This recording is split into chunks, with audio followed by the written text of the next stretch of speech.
Sudah. Oke, ya selamat malam Bapak Ibu Malam. sekalian. Malam. Saat ini kita akan masuk dalam pengantar kitab satu dan 2 Samuel. Satu dan 2 Samuel. Ya, mungkin kisah yang paling terkenal adalah kisah pertarungan antara Daud dan Goliat ya. Sebelumnya saya ajak kita untuk lihat satu video singkat ini ya. Rika makan. Pernahkah kamu mendaki tangga yang tak berujung? Lihat pria ini. Dia mendaki dan tiba-tiba kembali lagi ke bawah. Seolah-olah nggak ada akhir. Asli atau palsu ya guys? Nah, jadi rekan-rekan kira-kira, atau saya ulang lagi ya. Kira-kira yang dilakukan atau yang kita lihat dalam video ini kira-kira asli atau palsu ya? Pernahkah kamu mendaki tangga yang tak berujung? Lihat pria ini. Dia naik ke Mendaki dan atas, tiba-tiba kembali pas lagi ke muncul bawah. ini loh, kok dia Seolah-olah udah di nggak ada bawah. akhir. Nah, ini kira-kira Asli atau palsu ya guys? editan atau asli? Gimana?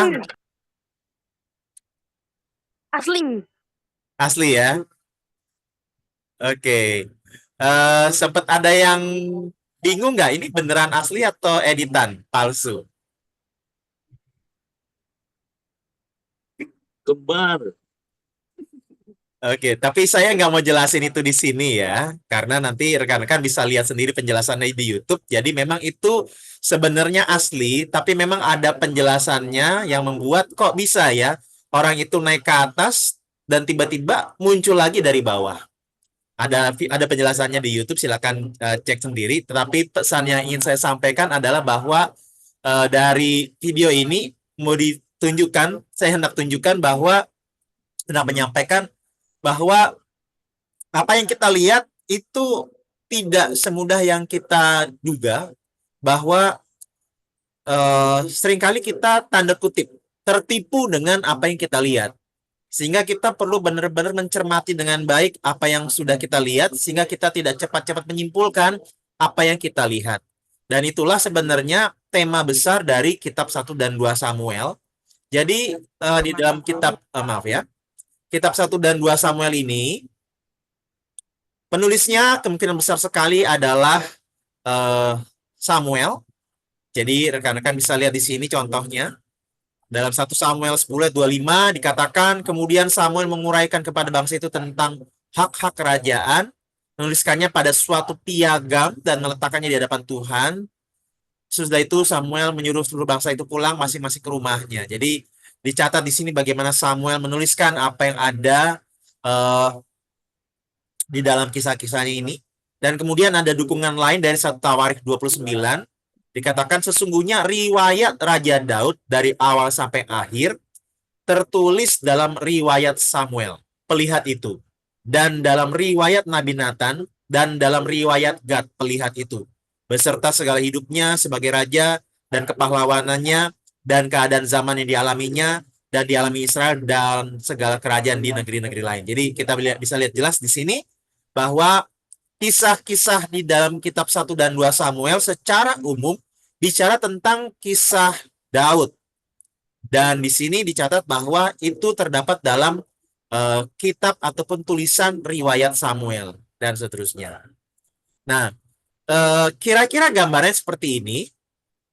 1 dan 2 Samuel itu kira-kira alur ceritanya seperti ini. Yang pertama, dari pasal 1 sampai 7 itu lebih banyak mengisahkan tentang Samuel. Samuel ini sebagai nabi dari anugerah Allah, karena pada waktu itu firman Allah jarang sekali. Nah, tetapi dalam bagian ini kemudian Allah menghadirkan Samuel.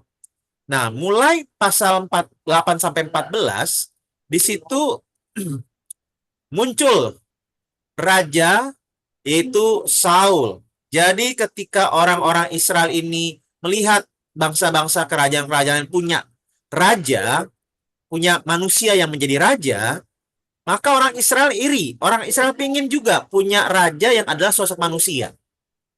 Nah, hal ini tidak serta-merta Tuhan tolak, Karena memang kalau rekan-rekan masih ingat, di dalam kitab Hakim-Hakim, di situ dicatat bagaimana ketika tidak ada raja di Israel, maka orang-orang hidup seenaknya.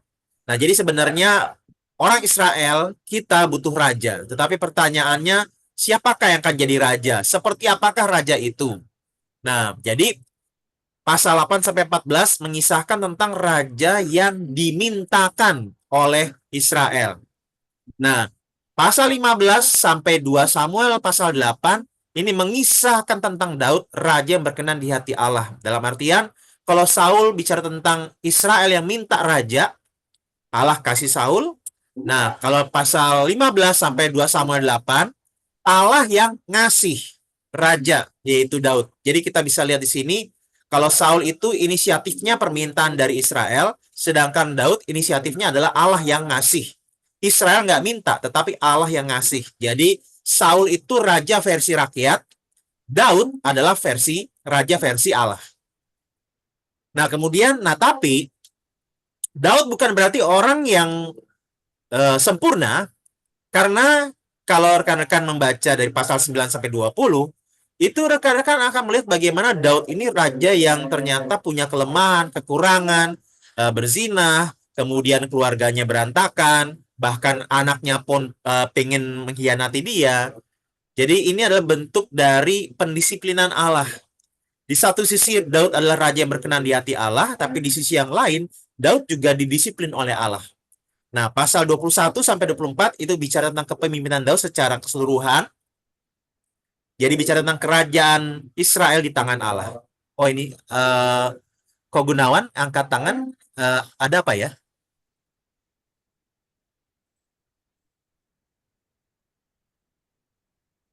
Oh oke. Saya lanjut ya. Nah jadi sebenarnya ada 3 tokoh utama dalam kitab 1 dan 2 Samuel. Ada Samuel, Saul, dan Daud. Nah, ayat yang menjadi penekanannya adalah 1 Samuel 16 ayat 7. Dan mungkin ini ayat yang kadang-kadang kita juga dengar, kita juga doakan, kita juga pegang, dan ini memang benar. Dikatakan, tetapi berfirmanlah Tuhan kepada Samuel, janganlah pandang parasnya atau perawakan yang tinggi, sebab aku telah menolaknya.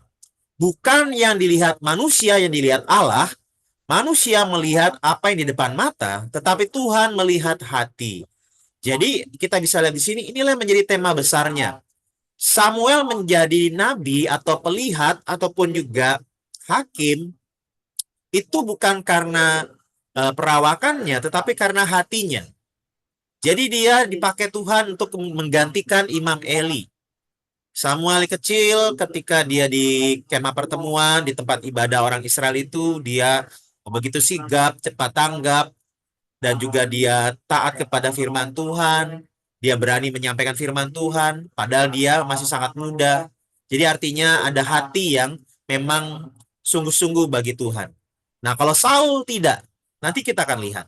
Kalau Daud, iya, nanti kita akan lihat. Nah jadi hati yang seperti apa? Nah kita sekarang fokus kepada yang pertama dulu, yaitu Saul. Nah di dalam pasal 9 ayat 2, diperkenalkan seorang bernama Saul. Orang ini ada anaknya laki-laki namanya Saul. Seorang muda yang elok rupanya. Perhatikan di sini. Tidak ada seorang pun dari antara orang Israel yang lebih elok daripadanya. Dari bau ke atas ia lebih tinggi daripada setiap orang sebangsanya. Jadi artinya secara penampilan, secara penilaian manusiawi, orang ini orang yang sangat-sangat direkomendasikan. Orang sangat senang. Orang suka, tertarik. Nah, ini yang terjadi kemudian. Ternyata orang ini, kalau di Samuel 13 ayat 3, Yonatan ini anaknya Saul ya. Yonatan memukul kalah pasukan pendudukan orang Filistin yang ada di Geba. Dan hal itu terdengar oleh orang Filistin. Karena itu Saul menyuruh meniup sangkakala di seluruh negeri, sebab pikirnya biarlah orang Ibrani mendengarnya. Nah jadi rekan-rekan, ini menjadi satu permasalahan ketika Yonatan menang perang atas sekumpulan orang-orang Filistin. Saul menyuruh tiup sangkakala di seluruh negeri, dan akhirnya orang-orang pikir Saul yang menang perang. Dan akhirnya ketika dipikir bahwa Saul yang menang perang, orang Filistin langsung nyari Saul, langsung memburu Saul. Dan kalau nanti rekan-rekan baca Samuel pasal 13 ini ya, 1 Samuel 13, gara-gara inilah kemudian Saul dikepung, orang Israel ketakutan, dan akhirnya Saul cepet-cepet dia nungguin Samuel nggak datang-datang. Akhirnya Saul karena panik dia mempersembahkan korban bakaran, padahal harusnya seorang raja itu nggak boleh. Tugas dia bukan mempersembahkan korban bakaran, tugas dia adalah menjadi raja yang memimpin negeri. Kalau untuk membakar korban bakaran itu harusnya imam. Nah, tetapi akhirnya Saul cepat-cepat buru-buru, ketakutan, panik, dan akhirnya dia ditegur keras oleh Samuel. Dan ya singkat cerita, di dalam pasal 13 ini dikatakan bahwa kerajaan Saul tidak akan bertahan. Jadi dari sini sudah kita bisa lihat ya rekan-rekan. Nah, tapi menariknya ketika pasal 13 mengisahkan tentang kegagalan Saul, di pasal 15 Saul masih diberikan kesempatan lagi. Beginilah firman Tuhan semesta alam. Aku akan membalas apa yang dilakukan orang Amalek kepada orang Israel, karena orang Amalek menghalang-halangi mereka ketika orang Israel pergi dari Mesir. Nah, ini sempat kita bahas ketika kita mempelajari kitab Keluaran. Jadi orang Amalek ini jahat sekali. Orang-orang Israel lagi mengembara di padang gurun, diserbu, diserang oleh orang Amalek. Nah, jadi dalam bagian ini Allah meminta untuk Saul mengalahkan, menumpas orang-orang Amalek ini. Di ayat 3 ya. Jadi pergilah sekarang, kalahkanlah orang Amalek, tumpaslah segala yang ada padanya, dan janganlah ada belas kasihan kepadanya. Bunuhlah semuanya, laki-laki maupun perempuan, kanak-kanak maupun anak-anak yang menyusu, lembu maupun domba, unta maupun keledai. Jadi ini perintahnya. Nah, tapi di ayat 9 pasal 15 dicatat, tetapi Saul dan rakyat itu menyelamatkan agak dan kambing domba dan lembu-lembu yang terbaik dan tambun. Pula anak domba dan segala yang berharga. Tidak mau mereka menumpas semuanya itu. Tetapi segala hewan yang tidak berharga dan yang buruk itulah yang ditumpas mereka. Jadi ternyata Saul dan rakyat tidak taat kepada instruksi Allah. Nah, akhirnya kita melihat di sini permasalahannya apa? Di ayat 12, lalu Samuel bangun pagi-pagi untuk bertemu dengan Saul, tetapi diberitahukan kepada Samuel demikian. Saul telah ke Karmel tadi, dan telah didirikannya baginya suatu tanda peringatan. Kemudian ia balik dan mengambil jurusan ke Gilgal. Jadi kemenangan Saul atas Amalek, dia rayakan dan dia dokumentasikan menjadi sebuah dengan sebuah tugu atau tanda peringatan. Jadi ternyata si Saul ini ketika menang dia nggak taat ya. Dia nggak taat, terus ketika nggak taat, dia mau mencari, ibaratnya mencari puji-pujian, pengakuan dengan tanda peringatan yang dia buat ini. Jadi udah nggak taat, pengen pamer lagi. Jadi dosanya double. Nah, akhirnya Allah meminta Samuel untuk menegur keras Saul sekaligus untuk harusnya membuat Saul bertobat. Di sini dicatat, ketika Samuel sampai kepada Saul, berkatalah Saul kepadanya, diberkatilah kiranya engkau oleh Tuhan. Aku telah melaksanakan firman Tuhan. Dia bilang melaksanakan firman Tuhan, padahal tadi jelas ada sebagian yang tidak dia lakukan. Tetapi kata Samuel, kalau begitu apakah bunyi kambing domba yang sampai ke telingaku dan bunyi lembu-lembu yang kudengar itu? Nah, jadi rekan-rekan bisa lihat di sini, ini satu hal yang bisa dikatakan komedi ya, lucu gitu. Jadi ketika Saul diminta membasmi semua termasuk ternak-ternak, dan kemudian Saul bilang sama Samuel, aku sudah tumpah semua, aku sudah ikutin semua firman Tuhan. Tahu-tahu di ayat 14 ada suara be, ada suara mo. Jadi ibaratnya Saul nggak bisa bohong. Ketika dia berbohong, ternyata kambing domba sama lembunya berisik, mengembik dan melenguh, sehingga ya ketahuan bahwa Saul tidak melakukan yang diminta. Ayat 15, jawab Saul, semuanya itu dibawa daripada orang Amalek, sebab rakyat, perhatikan, padahal tadi kita lihat di sini Saul dan rakyat, Tapi begitu ketahuan salahnya, di ayat 15 dibilang, sebab rakyat menyelamatkan kambing domba dan lembu-lembu yang terbaik dengan maksud untuk mempersembahkan korban kepada Tuhan Allahmu. Tetapi selebihnya telah kami tumpas. Jadi Saul menyalahkan rakyat. Saul memfokuskan kepada ini yang salah rakyat, yang minta rakyat, yang lakukan itu rakyat, bukan Saul. Dan kemudian Saul coba untuk rohanikan alasan mereka. Padahal diselamatkan kambing dan domba ini nggak dikasih tahu untuk apa. Jangan-jangan memang untuk keperluan pribadi. Tapi di sini Saul poles alasan itu supaya bisa lebih diterima atau mungkin dimaafkan atau dimaklumi dengan begini. Dengan maksud untuk mempersembahkan korban kepada Tuhan Allahmu. Jadi dikasih alasan ini sebenarnya untuk mempersembahkan korban loh kepada Tuhan. Nah, tapi respon Samuel, apakah Tuhan itu berkenan kepada korban bakaran dan korban sembelihan sama seperti kepada mendengarkan suara Tuhan? Sesungguhnya mendengarkan lebih baik daripada korban sembelihan, memperhatikan lebih baik daripada lemak domba-domba jantan. Sebab pendurhakaan adalah sama seperti dosa bertenung, dan kedegilan adalah sama seperti menyembah berhala dan terafim. Karena engkau telah menolak firman Tuhan, maka ia telah menolak engkau sebagai raja. Jadi, kalau di dalam pasal 13, Allah mengatakan melalui Samuel bahwa kerajaannya Saul tidak akan bertahan sampai seumur hidup Saul. Nah, di dalam pasal 15 ini, akhirnya bukan hanya kerajaannya yang tidak akan bertahan, melainkan Saulnya tidak akan bertahan lama sebagai raja. Jadi sangat menyedihkan sekali gara-gara apa ini? Dia tidak mendengarkan perkataan Tuhan. Dia pikir bahwa mempersembahkan korban itu menyenangkan Tuhan. Tapi sebenarnya di sini dikatakan lebih baik mendengarkan firman Tuhan, mendengarkan perkataan Tuhan. Dalam artian, kalau Tuhan nggak nyuruh memberikan korban, ya udah nggak usah persembahkan korban. Kenapa? Karena Tuhan nggak ngomong, Tuhan nggak perintahkan. Nah, kalau Tuhan memang perintahkan, ya udah dengarkan dan lakukan. Nah, jadi mendengarkan di sini maksudnya bukan semata-mata dengar, tetapi melakukan yang didengar.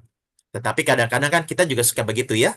Ambil contoh ketika saya misalnya meminta anak saya, Yosafat gitu. Ayo Yos, tolong dong nggak usah main HP lagi. Ayo coba belajar sekarang. Besok kan mau ujian, misalnya begitu. Ketika saya ngomong begitu, ternyata si Yos bukannya berhenti main HP dan belajar, melainkan tetap main HP. Nah, ketika dia main HP dan saya lihat, akhirnya apa? Saya kan bilang, Yos, kamu dengerin papi nggak? Nah, artinya, waktu saya bilang, Yos, kamu dengerin papi nggak? Jadi artinya ketika saya bilang, apakah kamu mendengarkan papi, mendengarkan saya? Itu bukan hanya dengar kata-kata saya, melainkan apakah kamu melakukan yang kamu dengar dari saya? Jadi mendengarkan di sini bukan hanya dengar, tetapi melakukan yang didengar. Mendengar untuk melakukan, dengar untuk taat. Nah, jadi saudara, dalam hal ini justru inilah yang menjadi harapan kita. Bukan nama rumah sakit ya. Ketika kita melakukan program MBA seperti ini, harapannya kita menjadi orang-orang yang mendahulukan mendengar firman Tuhan sebelum kita melakukan berbagai aktivitas kita, sebelum kita kemudian berpikir bahwa saya mau melakukan sesuatu untuk Tuhan. Kita dengar dulu Tuhan mau apa, kita izinkan dulu untuk Tuhan berbicara apa kepada kita, barulah kita lakukan apa yang Ia minta melalui firman-Nya. Jadi, saudara sekalian, yang terpenting bagi kita adalah kita dengar perkataan Tuhan dan lakukan perkataannya. Nah, sayangnya, ketika Saul ditegur, dia berdalih seperti ini. Berkatalah Saul kepada Samuel, aku telah berdosa sebab telah kulangkai titah Tuhan dan perkataanmu. Sampai sini sudah bagus. Tapi sayang, ada alasan lain. Dia masih ada dalih. Tetapi aku takut kepada rakyat, karena itu aku mengabulkan permintaan mereka. Jadi nyalain rakyat lagi. Nah kemudian, maka sekarang ampunilah kiranya dosaku, kembalilah bersama-sama dengan aku, maka aku akan sujud menyembah kepada Tuhan. Jadi masih di satu sisi dia minta ampun, tapi di sisi yang lain masih kasih syarat-syarat. Kembalilah bersama-sama dengan aku, maka aku akan sujud menyembah kepada Tuhan. Maksudnya apa? Artinya, permintaan maaf Saul ini tidak tulus. Ketika dia ditegur oleh Samuel, dan kemudian misalnya Samuel meninggalkan Saul, artinya kan rakyat yang melihat akan menyimpulkan, oh ini Saul lagi ditegur keras oleh Samuel.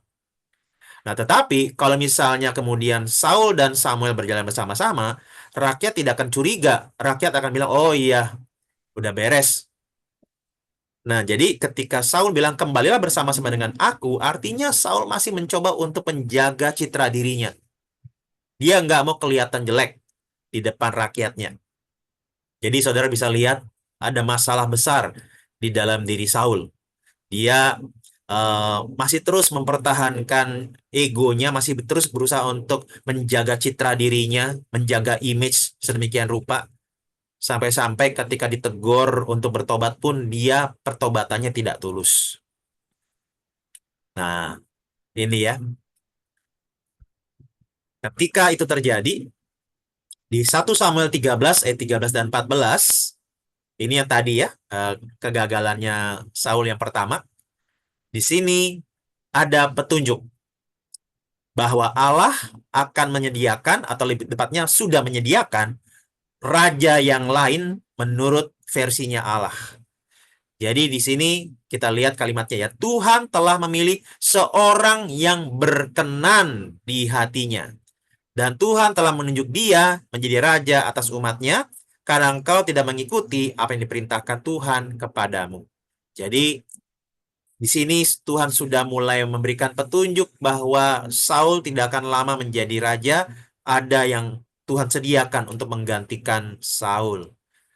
Tapi orang ini cirinya adalah ini, seorang yang berkenan di hatinya, seorang yang berkenan di hati Allah. Kalau dalam bahasa Inggrisnya, man after God's own heart. Orang yang berkenan di hati Allah. Orang yang diterima di hadapan hatinya Allah. Ya. Orang yang sesuai dengan hatinya Allah. Nah, siapakah dia? Orang seperti apakah dia? Nah, di sini sudah jelas saudara-saudara tahu ya, yaitu Daud. Tetapi apa yang membuat Daud ini menjadi man after God's own heart? Orang yang ada di hati Tuhan. Orang yang berkenan di hati Tuhan. Nah, ini salah satunya. Jadi ketika Daud mengajukan diri untuk melawan Goliat, dia nggak bilang bahwa dia berani. Tetapi yang menjadi penekanannya adalah gini. Ketika si Goliat ini menghina-hina orang-orang Israel, di ayat 36 dikatakan, Daud bilang, ia telah mencemooh barisan daripada Allah yang hidup. Jadi, bagi Daud, di hadapan Daud, waktu orang Filistin ini atau Goliat ini menghina-hina orang Israel, Daud melihatnya adalah ini penghinaan terhadap Allah. Kenapa? Karena orang Israel adalah orang pilihan Tuhan. Menghina orang pilihan Tuhan berarti menghina Allah. Nah, jadi kita bisa lihat bahwa hatinya Daud adalah berpaut kepada Allah. Dia dekat dengan Allah. Dan kemudian ketika Saul waktu itu ya mempertimbangkan Daud boleh berperang melawan Goliat atau tidak, di ayat 37 Daud bilang lagi, Tuhan yang telah melepaskan aku dari cakar singa dan dari cakar beruang, dia juga akan melepaskan aku dari tangan orang Filistin itu. Kata Saul kepada Daud, pergilah, Tuhan menyertai engkau. Jadi artinya dalam bagian ini, Daud dia punya pengalaman yang otentik bersama dengan Tuhan, dan pengalaman itu juga yang dia pegang, bahwa sebagaimana Tuhan melepaskan Daud dari maut ketika dia menggembalakan domba-dombanya, Tuhan yang sama akan melepaskan Daud dari si Goliat ini.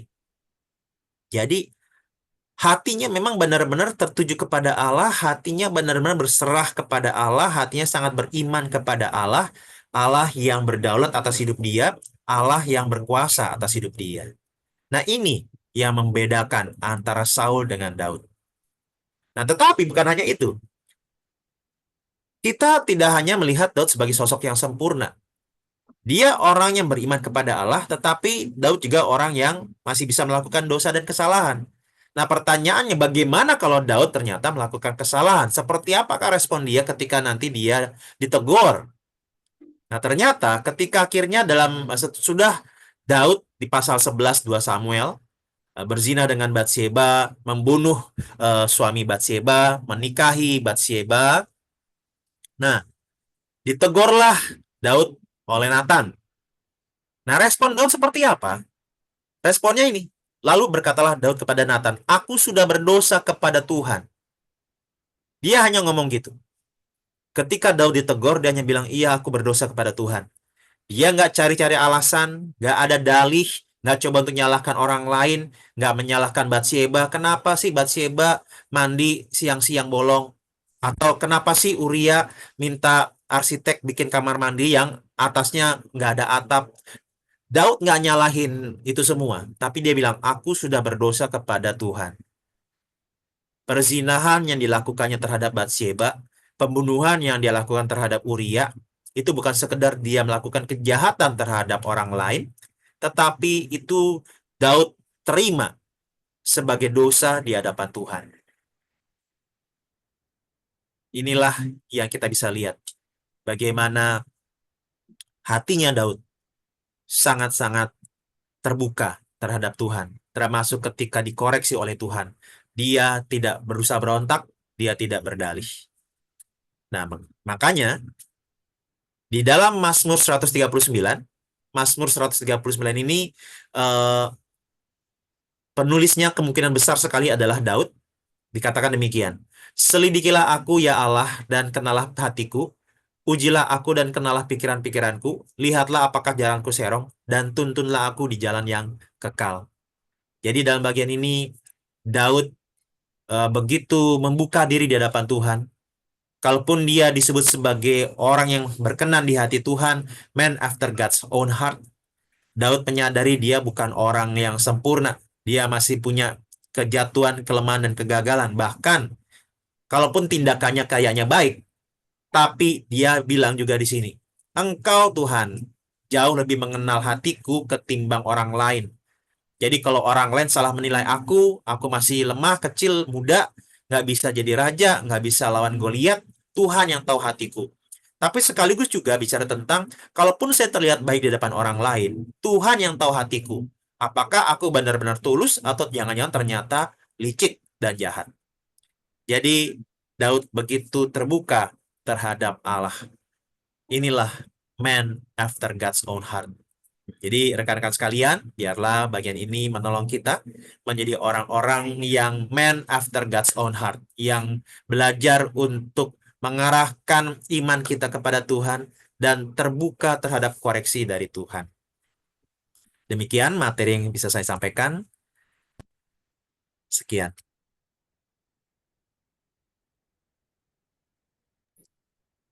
Kita Ayo foto dulu kali ya. teman-teman. Oh ya, oke oke. Ya, baik rekan-rekan, kita mau dokumentasi dulu ya. Silakan rekan-rekan sekalian buka kameranya.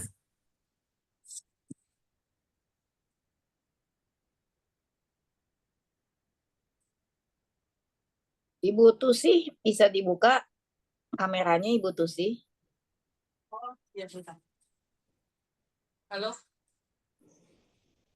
Ya Ibu Ayo. Tusi belum ya? ya bentar.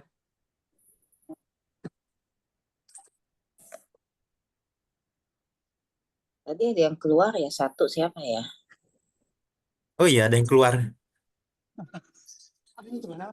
Iya ada yang keluar siapa ya tadi?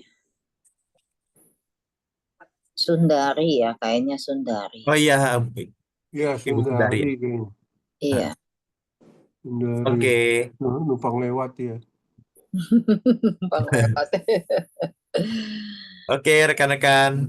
Oke. Eh, 1, 2, 3.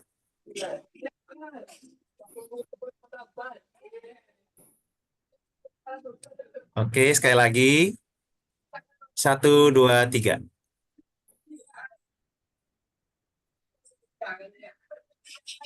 Ya, oke. Ya oke dilanjut hostnya. Ya, mungkin ada teman-teman mau menyampaikan sesuatu yang sudah didengar 1 dan 2 Samuel tadi yang dibahas oleh Pak Abraham. Mungkin Ibu Endang, Ibu Lindawati, Saudara Yosafat, Ibu Susi, Ibu Cucuy. Ini TM siapa TM? Pak Teguh. Oh, Pak Teguh. Pak Yanto, Ibu Herlina Jong, TKP, atau Ya, Pak Pak Kwang, Gunawan. ada hadir. Oh, hadir. Ada yang mau ditanyakan? Ada Pak Kwang. Silakan. Tadi sebut-sebut oleh Pak Abraham bahwa Daud itu sebagai man of God hearts gitu ya, Pak Abraham ya. Iya, iya betul Pak. Man after God's own heart. After God own heart. Tapi mengapa begitu berat hukumannya ya yang ditimpakan kepada Daud sehingga pedang tidak pernah lepas daripada keluarganya gitu. Saya ingin tanya kalau memang ada di hati Allah, bukankah Allah ini kasih dan penuh pengampunan segitu besarnya hukumannya sehingga anak-anak Daud itu juga saling bunuh ya kalau nggak salah ya Pak Abraham ya, gitu. Absalom membunuh siapa gitu. Waduh, berat sekali gitu. Mohon dijelaskan kenapa hal ini bisa terjadi. Ya, baik terima kasih Pak TKP untuk pertanyaannya. Jadi memang dalam hal ini kita perlu melihat lebih utuh lagi tentang Allah bahwa dia di satu sisi adalah Allah yang maha kasih, tapi dia juga adalah Allah yang maha adil, sehingga bukan berarti pengampunan itu menghapuskan keadilan Tuhan. Jadi dalam hal ini Tuhan tetap bertindak sesurut dengan keadilannya. Meskipun memang menariknya bahwa kita bisa melihat bahwa Allah itu adil, bukan Allah yang pemarah dan pembalas dendam. Jadi ibaratnya itu kita bisa bedakan antara justice dengan revenge. Keadilan dengan balas dendam. Karena kalau balas dendam biasanya itu eh, apa namanya ya? Sepertinya nggak jelas batasannya apa sampai orang itu puas baru stop pembalasan itu. Tapi kalau keadilan itu kita bisa lihat bahwa itu ada ukurannya, ada standarnya, ada apa namanya ya, korelasinya ya. Jadi Allah itu Allah yang adil. Sehingga sebenarnya dalam hal ini kita bisa lihat sebuah pesan bahwa ketika Allah memberikan hukuman terhadap Daud itu bukan untuk mencelakakan dan membinasakan Daud, tetapi untuk mendisiplin Daud. Jadi bentuknya mungkin seperti sesuatu yang sangat berat, tetapi tujuannya adalah untuk pendisiplinan. Jadi kalau dalam hal ini ibaratnya kalau umat Allah saja tidak hidup sesuai dengan kehendak Tuhan, bagaimana orang-orang yang belum mengenal Allah bisa datang kepada Allah? Jadi justru ini satu hal yang menjadi sebuah peringatan juga dan Tuhan pakai itu untuk menyatakan keadilannya. Tetapi memang yang menariknya begini, meskipun Allah menghukum Daud dengan sangat berat dan yang menyedihkan sekali ya, bagaimana anak-anaknya saling bunuh, nanti Absalom membunuh Amnon, dan kemudian nanti Absalom dibunuh oleh panglimanya Daud, dan nanti ketika Salomo menjadi raja, Salomo membunuh Adonia, saudaranya juga. Tetapi sebenarnya kalau kita perhatikan, Allah bukan berarti menghukum sedemikian kejamnya, tetapi ada keadilan dan ada kasih tetap dia lakukan, tetap Allah nyatakan. Jadi saya coba ajak kita untuk lihat sebentar. Eh, nggak tahu saya pernah bahas ini atau belum ya, tapi kalau mungkin teman-teman sekalian tahu anak yang dilahirkan oleh Batsheba yang nantinya menjadi raja itu siapa ya penggantinya Daud? Salomo. Salomo. Salomo itu. Oke. Nah, rekan-rekan, apakah ada yang tahu nama lain dari Salomo? Sulaiman. Ya, itu dalam bahasa Arabnya ya. Arab.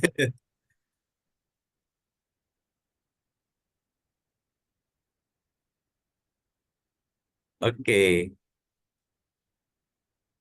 maaf, maaf. Jadi sebenarnya namanya eh sorry, maaf. Pasal 12. Nama lain dari Salomo sebenarnya adalah ini ya. Nah, ini. Salomo bin Uria. Namanya ini ya. Jadi di sini di 2 Samuel 12 ayat 25. Dengan perantara Nabi Nathan, ia menyuruh menamakan anak itu Yedija oleh karena Tuhan. Jadi sebenarnya anak yang dilahirkan oleh Batsheba ini, Daud kasih namanya Salomo. Tapi Allah mintanya kasih nama Yedija. Apa artinya Yedija? Nah, Yedija ini kalau kita lihat dalam bahasa aslinya,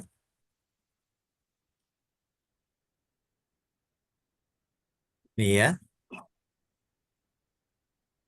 Jadi ini dia Yedija, ya. Nah, kita kalau di sini ini ya, beloved of Yahweh, beloved of Jehovah. Jadi artinya Yedija adalah yang dikasihi Allah. Nah, itu. Jadi kita bisa lihat di sini bahwa meskipun Tuhan eh, sangat keras menghukum Daud, tapi dia tetap sayang sama Daud. Bahkan anaknya pun yang namanya Salomo ini, Tuhan bilang, ini sebenarnya namanya bukan Salomo, tapi Yedija, yang dikasihi Allah. Jadi eh, kita bisa lihat di sini bahwa penghukuman Allah memang keras, tetapi Allah tetap sayang sama Daud. Gitu. Begitu kira-kira Pak penjelasannya. Gini, terus bicara mengenai keadilan ya, tambahannya pertanyaan dari saya ini, Oke Pak. mengapa yang menjadi penerus dari Raja Daud itu adalah Salomo gitu? Apakah Salomo ini kan memang dilahirkan oleh Batsheba gitu. Iya. Batsheba itu merupakan istri pertama dari Daud atau bukan gitu? Jadi permaisuri yang utama atau malah sekedar selir atau gundik gitu? Maaf ya, saya juga nggak begitu mengikuti dengan penuh mengenai silsilahnya gitu, Pak Bram. Oh, oke. Perasaan yang dari anak dari istri pertamanya tentu merasa ada ketidakadilan pada keputusan Allah ini kan, gitu. Oh, oke. Jadi memang sebenarnya problemnya putra mahkotanya sebenarnya adalah Amnon. Jadi yang seharusnya, yang kalau secara apa ya, kalau ini monarki manusia, seharusnya memang anak sulung atau laki-laki sulung dari istri pertama itu yang menjadi raja penggantinya Daud. Nah, jadi sebenarnya putra mahkota yang akan menggantikan Daud, yang secara manusia akan menggantikan Daud adalah Amnon. Nah, tetapi Amnon ini di 2 Samuel 13 memperkosa adik tirinya, yaitu Tamar, dan akhirnya dibunuh sama Absalom. Gitu. Jadi si permaisuri ini di satu sisi ya nggak mungkin bisa nuntut juga karena anaknya sudah mati. Itu kepedihan hati Daud terdalam itu ya, Amnon anaknya dibunuh itu ya. Iya. Nah, cuma sih memang dari sini yang kita bisa lihat bahwa kalaupun ada anak dari keturunan Daud yang menjadi raja, itu bukan menurut kalkulasi manusia, tetapi itu kembali berdasarkan anugerah Allah. Jadi ya Salomo yang menjadi raja, bukan Adonia yang kakak yang lebih tua. Tetapi ya itu anugerah Allah, sehingga Salomo lah yang menjadi raja. Oke Pak, lanjut dulu sama yang lain dah. Oh ya, oke Pak. Ya. Terima kasih Pak. Lanjut Pak Kuang, silakan. Makasih ya Pak TKP. Mungkin ada teman-teman lainnya yang mau bertanya kembali lagi, kami persilakan begitu. Pak Braham, nyambung pertanyaannya Pak TK tadi. Jadi meskipun Ya, Bathsheba Bu itu, Endang. ya, meskipun Bathsheba itu diambil Daud sebagai istri dengan cara yang tidak benar, gitu ya Pak ya. Tetapi kok anaknya malah dijadikan diperkenan oleh Tuhan. Itu ini otoritas Tuhan yang bagaimana ini Pak Braham? Terima kasih. Ya, baik. Terima kasih Bu Endang. Jadi memang kita ya kembali lagi kepada kondisi tadi bahwa Allah tetap Allah yang beranugerah sehingga anak dari Bathsheba itulah yang menjadi raja bagi Israel. Nah, cuma tetap tindakan Daud yang mengambil istri orang lain untuk dia jadikan istri itu tetap jahat di mata Tuhan. Sehingga kalau kita kadang-kadang apa namanya ya, di masa-masa menjelang Natal atau di masa-masa Natal itu kita memperhatikan tentang silsilah dari Yesus. Di sini ada beberapa nama perempuan yang disebutkan.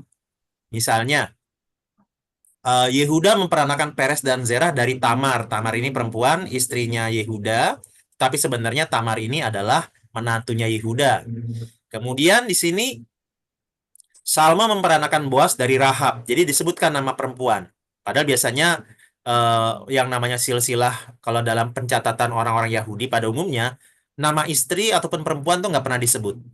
Jadi biasanya tanpa istri, hanya nama anak dan nama ayahnya. Jadi Salmon memperanakan Boas, harusnya begitu. Tapi di sini dari Rahab. Nah, siapakah Rahab? Kita pernah bahas ini di kitab Yosua. Jadi Rahab ini adalah seorang perempuan Yeriko, konon katanya pelacur. Nah, tapi ternyata iman dia kepada Allahnya orang Israel membuat dia melindungi mata-mata Israel dan membuat dia berani mengkhianati bangsanya Yeriko, orang-orang Yeriko yang hendak melawan Allah. Jadi Tuhan berikan semacam reward di sini buat Rahab sebagai orang kafir, orang non-Israel, tetapi beriman kepada Allah. Nah, kemudian di sini disebut juga Boas memperanakan Obed dari Ruth. Nah, Ruth ini juga orang non-Israel, tetapi dia melalui interaksinya dengan Naomi, dia kemudian bilang, Allahmu Allahku. Jadi sedemikian teguhnya komitmennya Ruth. Dan di sini kita bisa melihat bagaimana Allah pun memasukkan Ruth sebagai silsilah dari sang juru selamat. Nah, tapi begitu Daud, si Bathsheba namanya nggak disebutkan, tetapi ditulisnya adalah memperanakan Salomo dari istri Uria. Harusnya kan tinggal ditulis saja namanya Bathsheba. Kenapa di sini ditulisnya istri Uria? Kenapa nggak disebutkan namanya sekalian? Nah, artinya Daud tetap salah. Yang Daud lakukan tetap jahat di mata Tuhan. Jadi di satu sisi ada anugerah Tuhan, bagaimana Salomo yang menjadi raja menggantikan Daud, tetapi tindakan Daud yang mengambil istri orang lain itu tetap jahat di mata Tuhan. Jadi tetap Allah nggak setuju dengan tindakannya Daud. Dan justru akhirnya ya dari sini nanti kita melihat ada penurunan ya dari kerajaan Israel ini. Nah, cuman jadi dari sini kita lihat bahwa Allah tetap konsisten di dalam kasih dan keadilannya terhadap Daud, sehingga di satu sisi Allah memberikan Salomo sebagai raja menggantikan Daud, tetapi di sisi yang lain Allah tetap tidak berkenan terhadap kejahatannya Daud. Begitu Bu kira-kira. Kalau dilihat pada kelanjutannya Salomo ini kan di akhir pemerintahannya kan dia juga banyak melakukan kesalahan ya Pak. Istrinya banyak, gundiknya banyak, kemudian juga perang-perang pembunuhannya sadis-sadis gitu. Itu kayak gimana itu Pak? Maksud saya pada awalnya diperkenan Tuhan, kemudian endingnya kok juga seperti itu, atau itu memang sifat manusia pada umumnya yang lepas dari otoritas Tuhan seperti itu. Iya, ya terima kasih Bu Enda. Jadi memang dalam hal ini kita melihat bahwa Salomo memulai kepemimpinannya baik dengan penuh hikmat, dan memang dia juga minta hikmat juga untuk memimpin, tapi dia mengakhiri kehidupan dan pemerintahannya dengan buruk Iya. ketika dia dia punya 700 istri, 300 gundik, jadi total ada 1000 wanita dalam kehidupan dia. Dan ini akhirnya membuat kerajaan yang Salomo bangun itu pecah dua nantinya.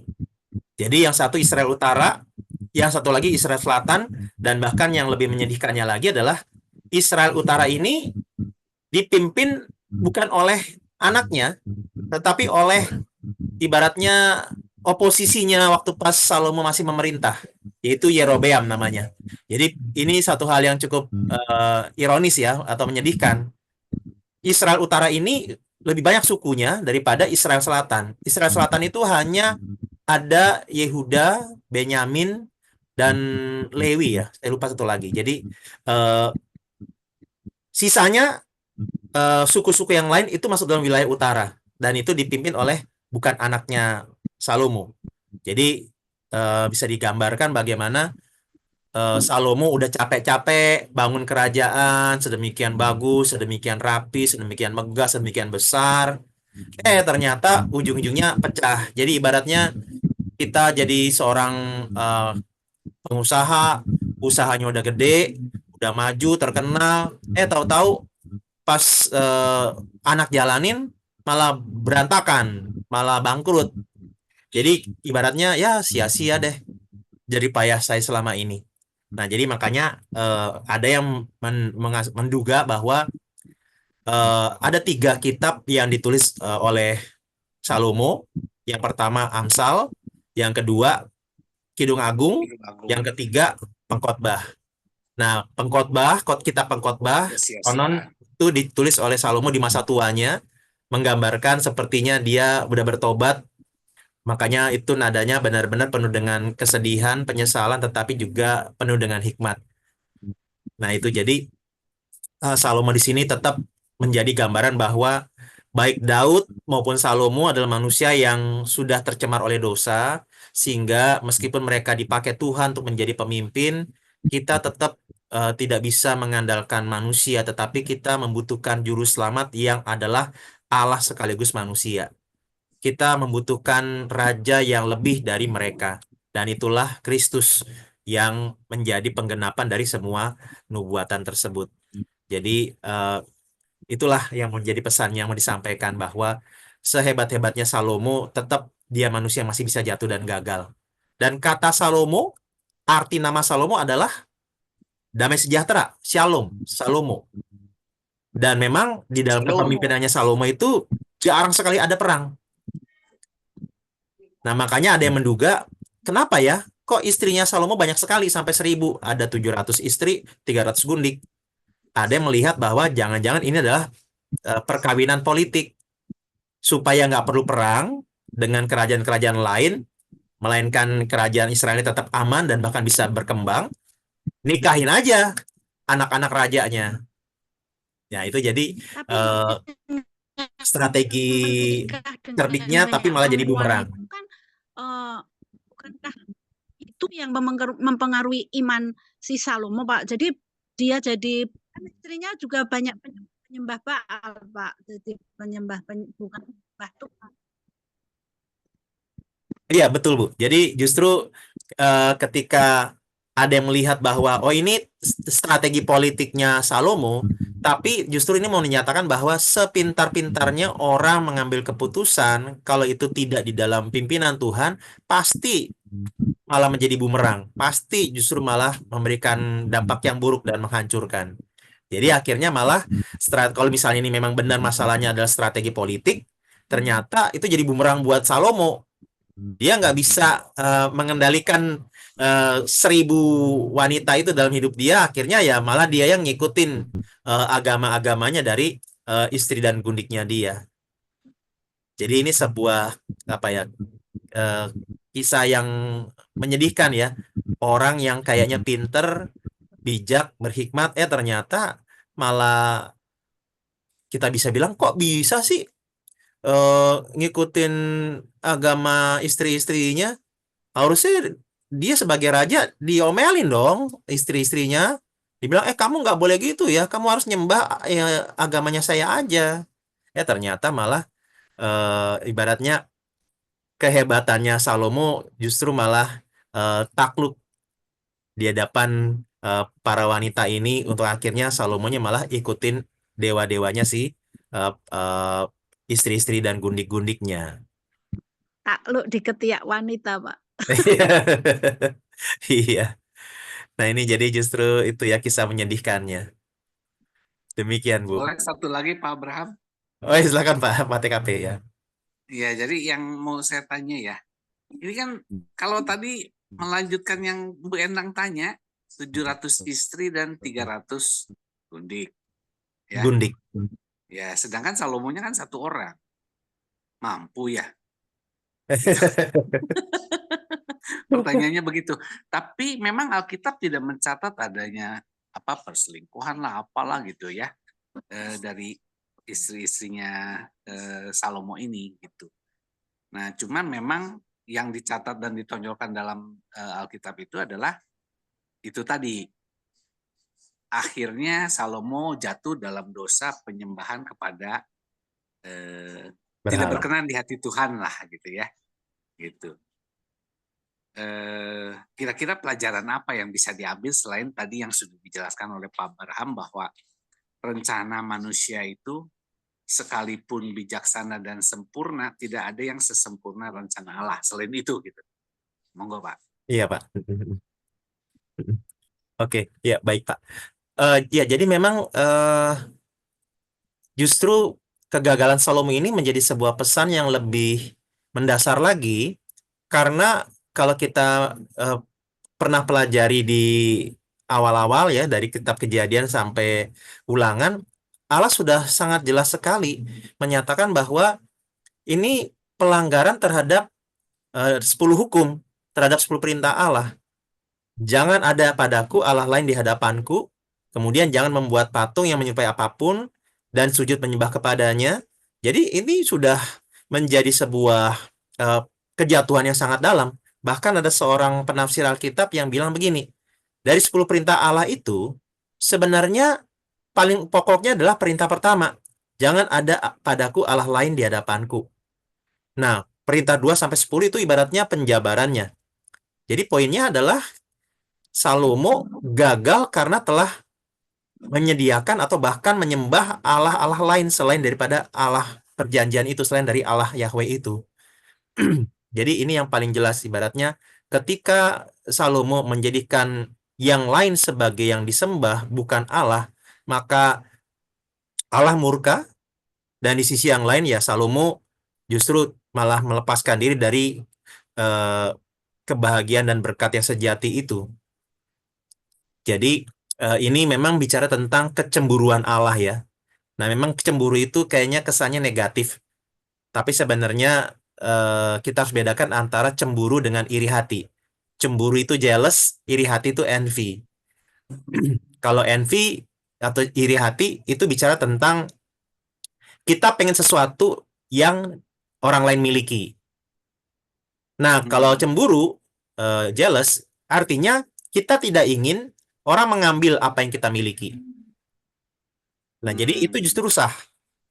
Makanya tentang perzinahan, ketika ada perintah jangan berzina, ini sebenarnya semacam gambaran tentang Allah tidak mau orang Israel atau umatnya itu berzina dengan dewa-dewa lain. Makanya sebenarnya ketika orang Israel menyembah berhala, itu disebutnya berzina.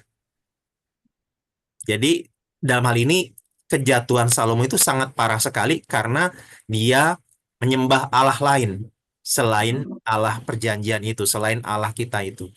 Nah, kalau Daud meskipun istrinya lebih dari 1, tapi istri-istrinya itu umumnya orang-orang Israel juga. Jadi nggak sampai membuat Daud dan keluarga menyembah berhala. Makanya di dalam 1 Raja-Raja pasal 3 itu Allah bilang sama Salomo, kalau kamu hidup kalau kamu hidup seperti ayahmu, kerajaanmu akan bertahan selama-lamanya dan seterusnya. Nah, itu ditekankan berkali-kali. Jadi, meskipun Daud tidak sempurna, Daud juga punya kegagalan, tetapi dia tidak sampai menyembah berhala. Nah, Salomo ternyata malah jatuh di situ. Dia menyembah berhala di akhir hidupnya. Ya, cukup menarik sih ya. Iya. Kisah ini menginspirasi. Tapi apakah ada kelanjutan dari kisah Salomo ini? Jadi dari 1.000 orang wanita di sekeliling Salomo itu, berapa putra mahkota yang dihasilkan oleh Salomo? Oh ya, jadi kalau untuk yang putra mahkota yang menggantikan namanya Rehabeam. Rehabeam.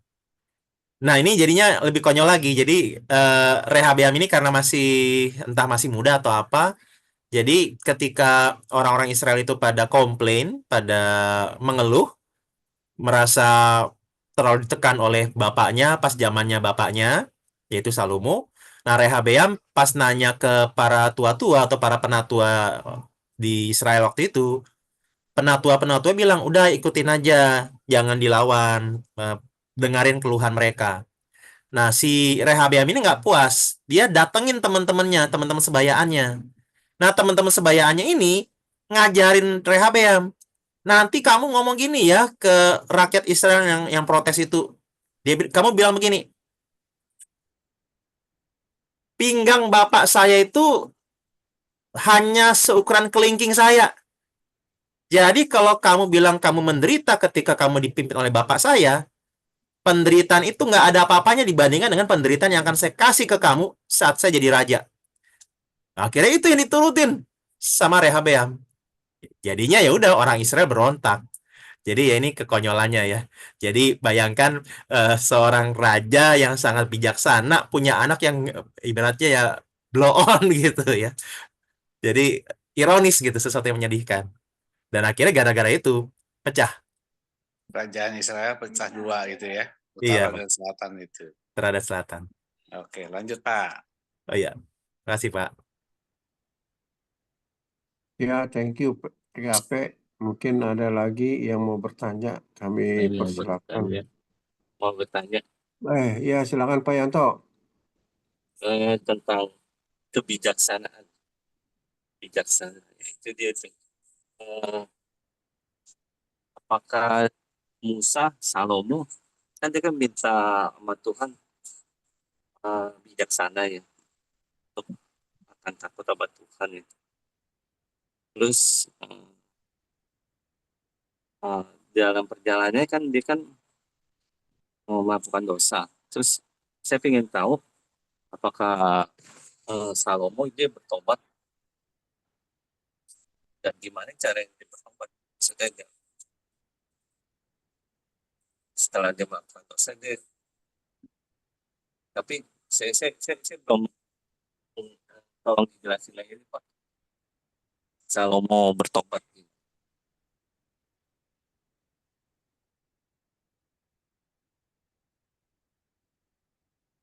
Oh, tadi pertanyaannya adalah ketika Salomo sudah jatuh dalam dosa seperti ini, apakah dia bertobat atau tidak? Begitu ya, Koyanto ya? Iya, iya.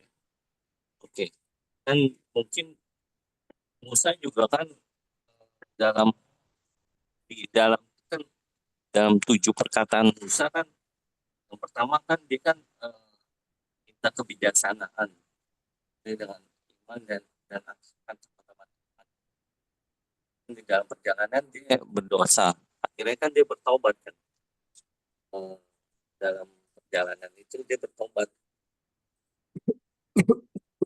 Tetapi kan Tuhan ada konsekuensinya kan. Kalau Musa dia nggak boleh ke tanah perjanjian ya. Masuk ke tanah perjanjian. Iya. Kalau Salomo gimana gitu dalam pertobatan dan perjanjian dengan Tuhan gimana maksudnya? Tolong jelaskan. Oke, ya, makasih Koyanto. Ya, jadi untuk Musa memang dia melanggar kekudusan Tuhan, dia tidak percaya kepada Tuhan sehingga dia melakukan kesalahan ya.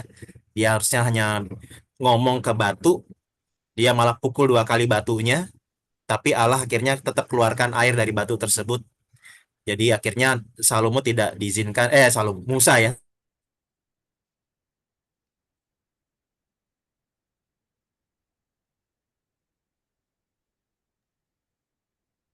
Teks. Kayaknya Pak Abraham nge-freeze ya. Tes. Tes, tes. Suaranya hilang. Ya, Pak Abraham, suaranya hilang Pak Abraham.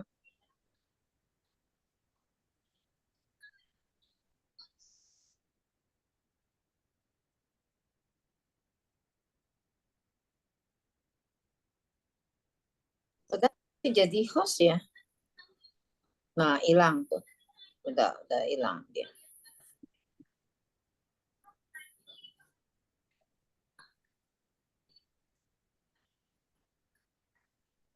Tunggu ya. Sabar ya, teman-teman.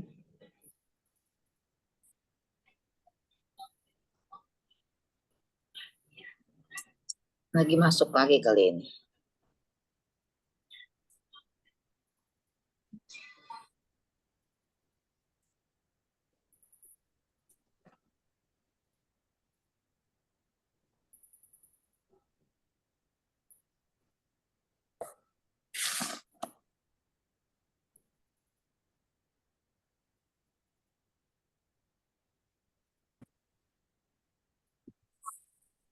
Udah masuk. Ya, mohon maaf tadi sinyalnya keputus. Oh iya. Iya. Oke, lanjut. Ya, baik. Jadi untuk Salomo sendiri, ya banyak penafsir menduga ya dia bertobat juga, dan salah satu wujud pertobatannya itu dikaitkan dengan tulisan kitab Pengkhotbah ya. Jadi di dalam kitab Pengkhotbah itu banyak penafsir Alkitab yang menyimpulkan itu ditulis oleh Raja Salomo dan ditulis kemungkinan pada masa tuanya, sehingga kita melihat bagaimana itu gambaran dari pertobatannya, sehingga kalau ditanya apakah Salomo bertobat, ya kita bisa menduga ya dia bertobat. Dia tidak kemudian meninggalkan Tuhan di akhir hidupnya.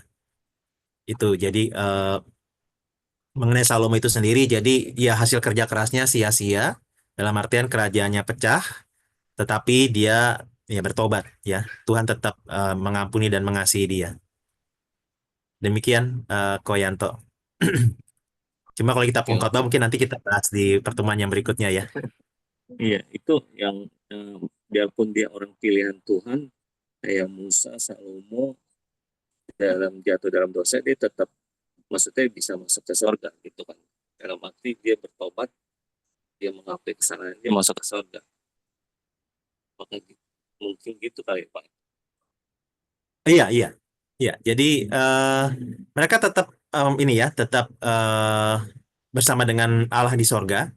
Jadi meskipun memang mereka gagal di dalam kehidupannya, tetapi bukan berarti kegagalan tersebut dan hukuman Allah di dunia itu membuat mereka juga terpisah dari Allah. Tidak, mereka tetap bersama-sama dengan Allah juga ya.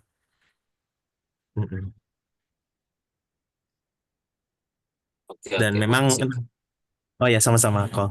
Mungkin kalau nanti kita baca kitab Ibrani, itu kadang-kadang ada, atau ini ya, sebenarnya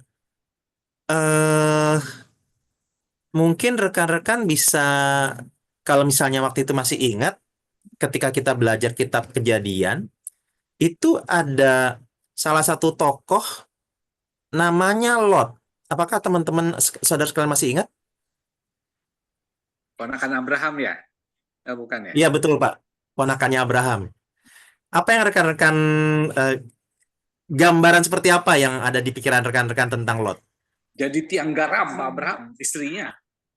Ya, Oh iya, istrinya jadi betul. tiang garam ya.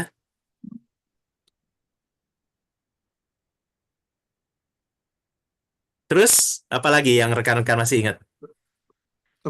Tempatnya berpisah dengan Abraham. Satu di mana tuh Sodom dan berpisah ya. Gomora. Iya, Gomora betul. sama tempatnya gersang.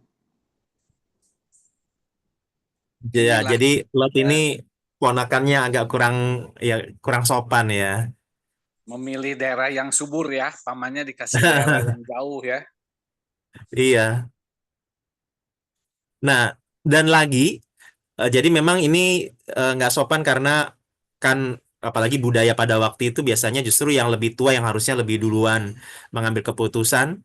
Nah, Abraham justru ngasih kesempatan buat Lot dan Lot terima-terima aja lagi. Harusnya dia kalau memang mempertahankan kesopanan sebagai budaya pada waktu itu dia akan bilang, "Oh ya silakan Om Abraham duluan yang pilih." Nah, dia malah pilih duluan. Pilihnya ke Sodom. Memang tempatnya subur, tapi hidupnya nggak bermoral. Nah, kemudian kisah Lot ini justru yang lebih menyedihkan lagi adalah ketika Allah sudah menghukum Sodom dan Gomora, eh, Lot pergi dan bersama dengan kedua anak putrinya. Nah, kedua putrinya ini, kalau rekan-rekan masih ingat, kedua putrinya ini khawatir Nggak punya bahwa keturunan, mereka nggak punya. bersetubuh dengan ayahnya. Turunan. Nah, iya Bersetubuh itu. dengan ayahnya. Si Lot dibuat mabok dan akhirnya bersetubuh dengan anak-anaknya sendiri. Akhirnya Lot punya cucu dari anaknya sendiri, ya. Maksudnya, ya bukan cucu ya, punya anak dari ya anaknya sendiri, begitu. Nah, kan kita lihat nih orang hidupnya berantakan sekali, padahal dia di Sodom tuh sukses kaya raya. Nah, cuma yang menariknya, meskipun orang ini hidupnya sangat berantakan, tapi kalau saya coba aja kita lihat satu ayat. Oh, oke. Saya sudah tidak jadi host lagi rupanya. Saya bacakan saja 2 Petrus 2 ayat 7. 2 Petrus 2 ayat 7 saya bacakan. Tetapi ia menyelamatkan Lot, orang yang benar, yang terus-menerus menderita oleh cara hidup orang-orang yang tak mengenal hukum dan yang hanya mengikuti hawa nafsu mereka saja. Nah, jadi rekan-rekan bisa lihat di sini, terus saya coba tampilkan 2 Petrus 2 ayat 7.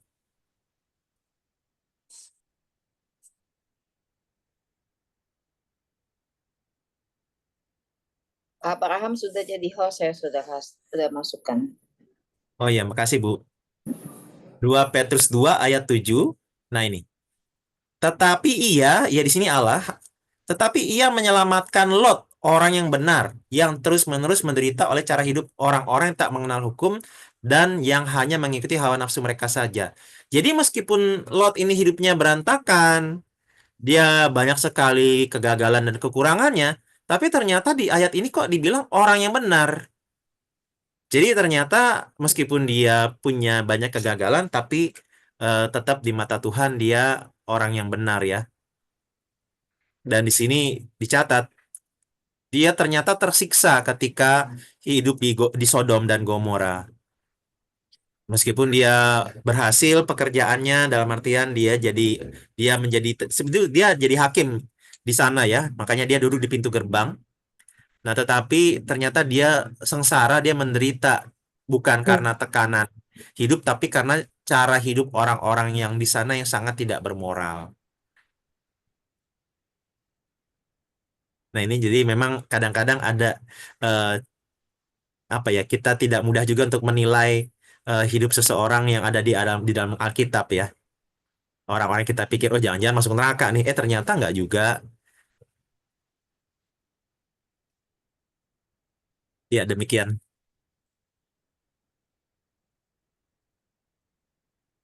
Selamat malam, Pak.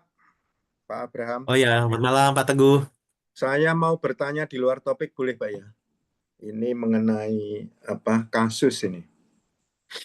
Jadi Silakan, begini, Pak. Pak. Jadi begini, Pak, ceritanya. Ada seorang pemuda aktivis gereja ya, Kristen, mempunyai pacar dari sebelah. Namun pacarnya ini berhasil diajak, Pak, untuk mengikuti kegiatan pemuda sebagai aktivis lah, ikut KUR, ikut kegiatan-kegiatan di gereja. dan hubungan mereka serius ya, sehingga ingin mencapai jenjang pernikahan. Kemudian kan dari sebelah lah, orang tuanya kan bersikukuh, jika engkau mengambil anakku, engkau harus masuk, ya kan Pak, harus mengucapkan kalimat syahadat. Akhirnya si pemuda ini bersiasat, oke deh, aku ikuti gitu toh Pak.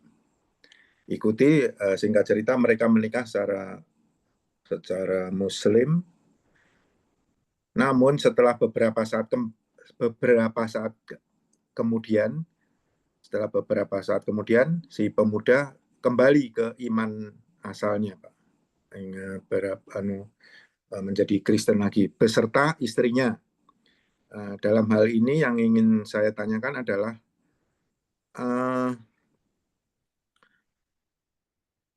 yang seperti ini bagaimana Pak? Apakah ini bisa disebut, apakah itu merupakan contoh dari menghujat Roh Kudus atau menghujat Allah? Kemudian apakah ini disebut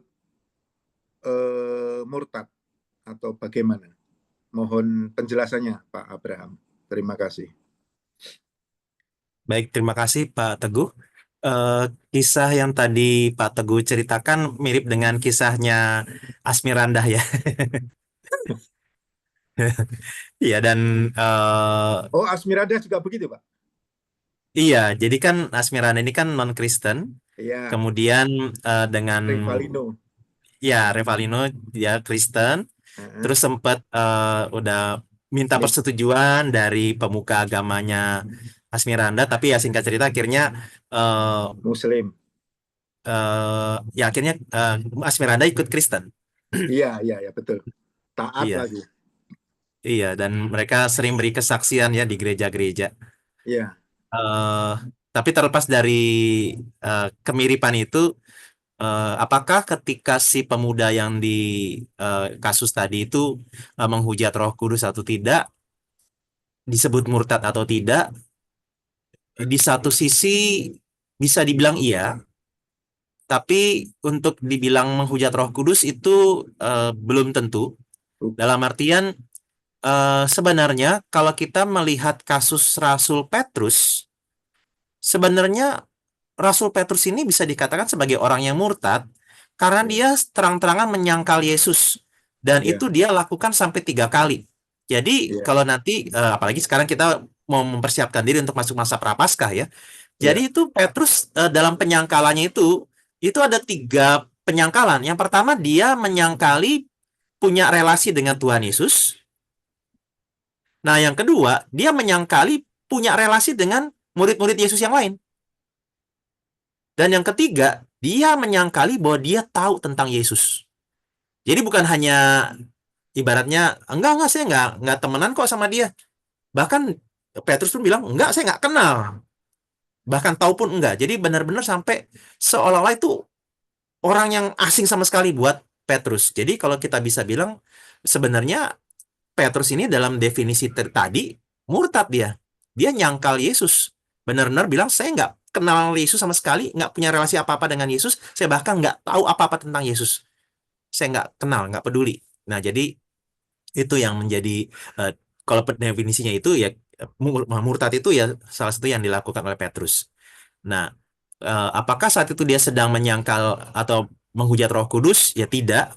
Karena kalau kita lihat sebenarnya itu menggambarkan kegagalan dia, ketakutan dia pada waktu itu ketika dia diperhadapkan dengan pencobaan.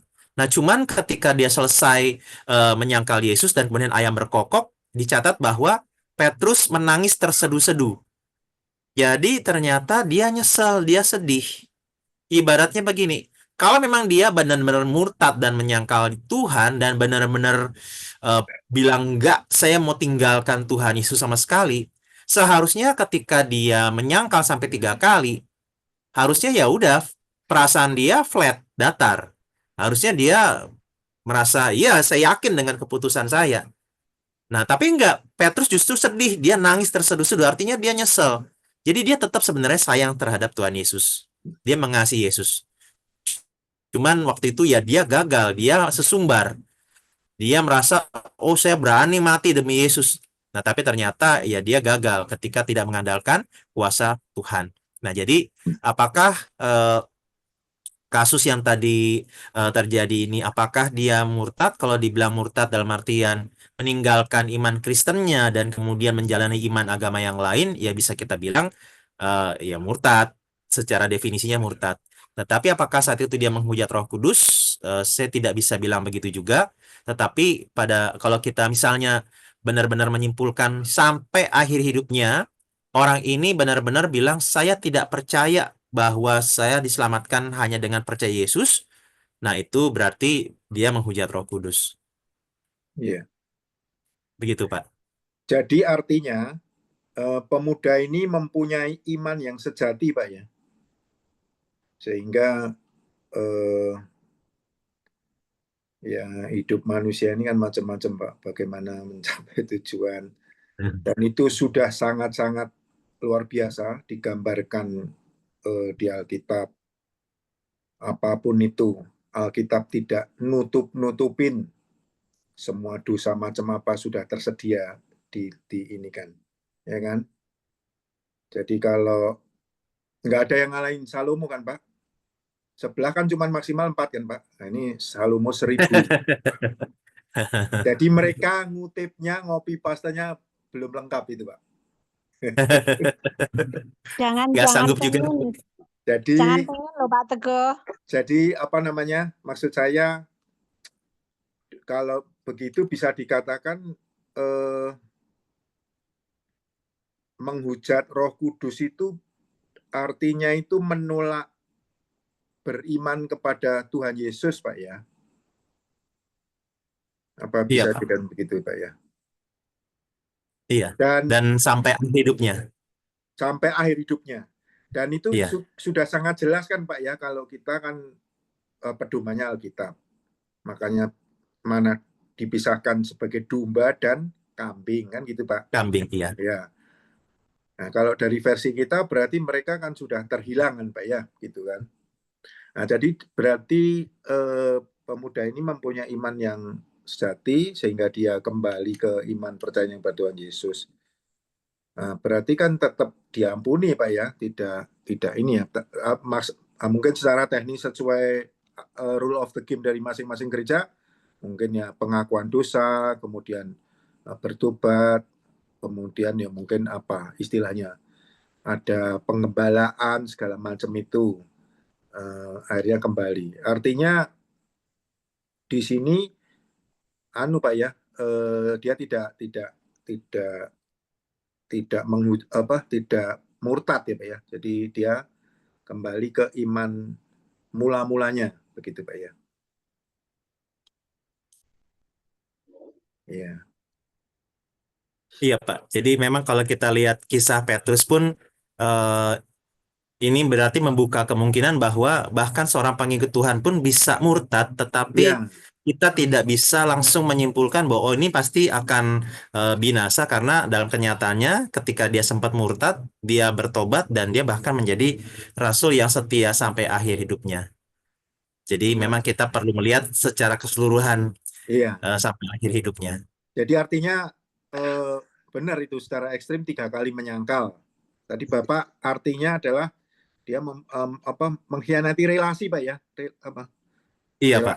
Relasi dengan Tuhan Yesus, berelasi dengan murid-muridnya, dan tahu persis kenal persis dengan Tuhan Yesus. Namun karena ketakutan ya, Pak ya, dari syok lah mungkin, karena dikejar-kejar Romawi itu, tentara Romawi, sehingga dia menyangkal. Namun toh Tuhan bisa setelah kematian kebangkitan Tuhan Yesus, turunnya Roh Kudus, toh Petrus dipakai secara luar biasa menjadi batu karang yang teguh. Maksudnya yang di Roma itu, Pak ya, mendirikan gereja mula-mula di Roma itu, Pak ya. Sehingga dia di Kisah Para Rasul itu disebutkan dia begitu bisa menobatkan 3.000 menjadi orang percaya. Artinya kan memang karya Tuhan ini kan misteri, Pak ya. Jadi dipandang oleh manusia merupakan suatu apa dosa katakanlah. Namun hal itu toh apa tetap Tuhan yang berinisiatif untuk mengasihi. Jadi memang benar yang memilih kita dari sini semakin jelas ya Pak. Yang memilih kita itu Tuhan, bukan kita yang memilih kan Pak. Maksud saya gini, walaupun kita mengajarkan, menyampaikan kabar baik ini dengan orang yang belum percaya, namun kalau Tuhan tidak merestui atau menghendaki, dia tetap berkeras hatinya juga kan begitu Pak ya. Jadi peran Tuhan nomor Iya. satu kan begitu Pak. Iya, jadi memang ada inisiatif dan kedaulatan Tuhan, Iya. tetapi memang di sisi yang lain ada respon manusia dan tanggung jawab manusia. Jadi ini dua hal yang tidak kita pertentangkan, tetapi dua hal yang istilahnya itu paradoks dalam artian sesuatu yang sepertinya bertentangan tetapi sebenarnya tidak. Iya.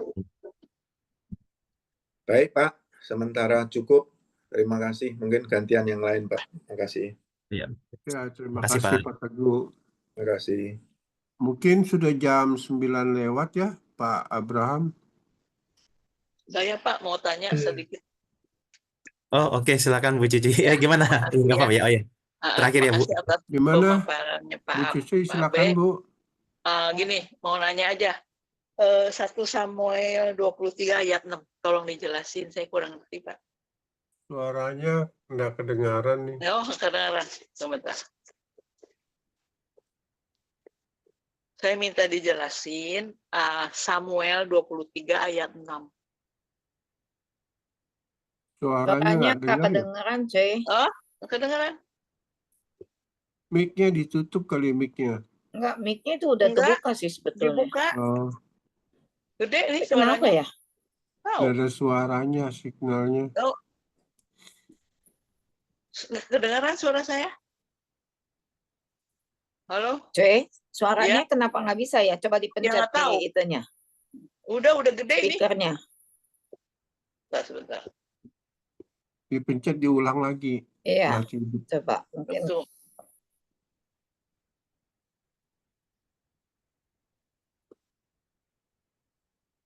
belum bisa nih.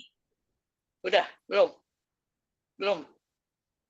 Oh, oke. Halo? Tadi Ya. Ibu Cici nanya tentang 1 Samuel 23 ayat 6.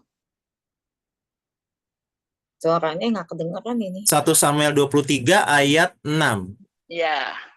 Itu aja, Pak. Saya coba baca dulu. Ya. Ketika Abiatar bin Ahimelek melarikan diri kepada Daud ke Kehila, ia turun dengan membawa efod di tangannya. Ini ya Bu yang mau ditanya. Ya. Saya mau tanya efod itu siapa gitu, Pak? Oh, efod itu baju imam. Oh, gitu. Iya. Ya udah, itu doang. Saya pikir apa orang, apa-apa gitu. Oh, itu bajunya imam. Iya, Oh. kan Abiatar ini imam. Dia bawa efod, bawa baju imam. Oke, ya udah, itu aja Pak. Terima kasih. Oh iya, ya sama-sama Bu Cici. Iya. Abraham satu lagi Pak Abraham. Oh, silakan, oke. Bu. Silakan Bu Endang. Itu yang dimaksud pelihat di dalam 1 Samuel 9 ayat yang ke-11 apa ya Pak?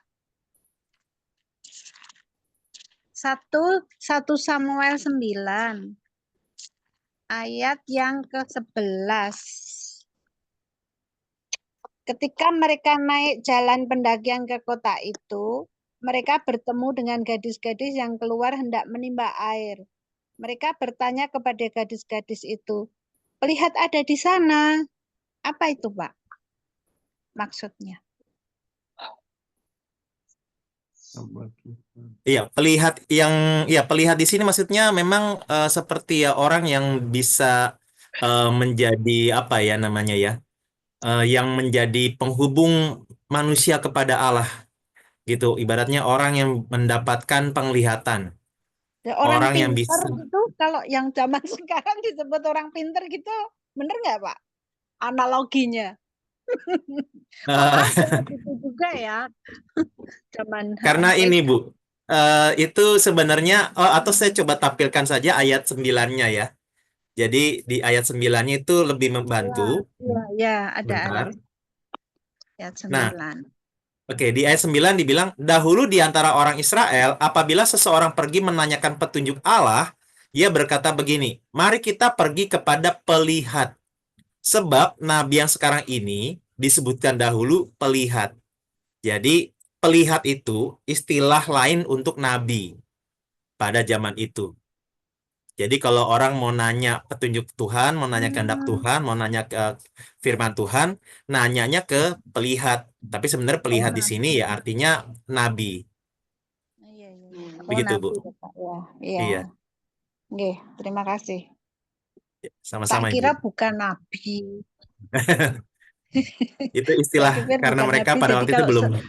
zaman sekarang itu semacam dukun gitu loh, Pak. Ya kayak peramal ya, bisa melihat masa depan atau apa gitu. Iya. Melihat apa kata pelihat itu berarti kalau orang Jawa bilang itu ngerti sak durunge winarah. Jadi sebelum terjadi apa-apa tuh dia udah ngerti gitu. Iya. Itu bahasa Ya agak Jawanya mirip. ada gitu. Mirip ya Pak ya. Ya. Ya kan dia ngerti sebelum terjadi gitu. Oke, ya terima kasih Pak. Sangkaning Ya sama-sama Bu dumadi Enda. Bu Endang. Sangkang paraning dumadi itu Tuhan ya Pak. Oh gitu. Mungkin ada mau bertanya lagi, silakan teman-teman. Udah katanya terakhir itu Pak Kwang. Berdoa aja. Ya, siapa tahu ada yang mau bertanya lagi, kami persilakan. Kalau nggak ada, kita tutup aja gitu.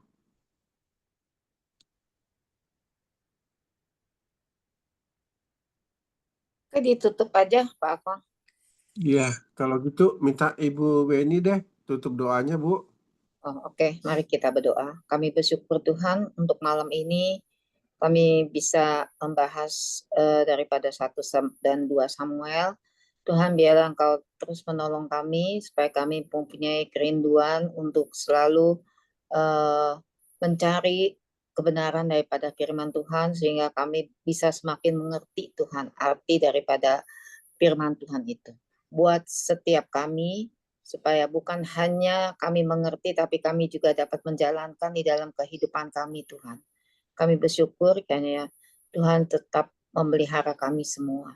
Terima kasih Bapa, berkati malam ini. Sebentar kami akan beristirahat, biar Tuhan juga yang memulihkan segala kesehatan kami semua. Sehingga kami bisa mempunyai tubuh yang sehat selalu untuk memuji dan memuliakan nama Tuhan. Kami bersyukur untuk firman yang sudah disampaikan ini Tuhan.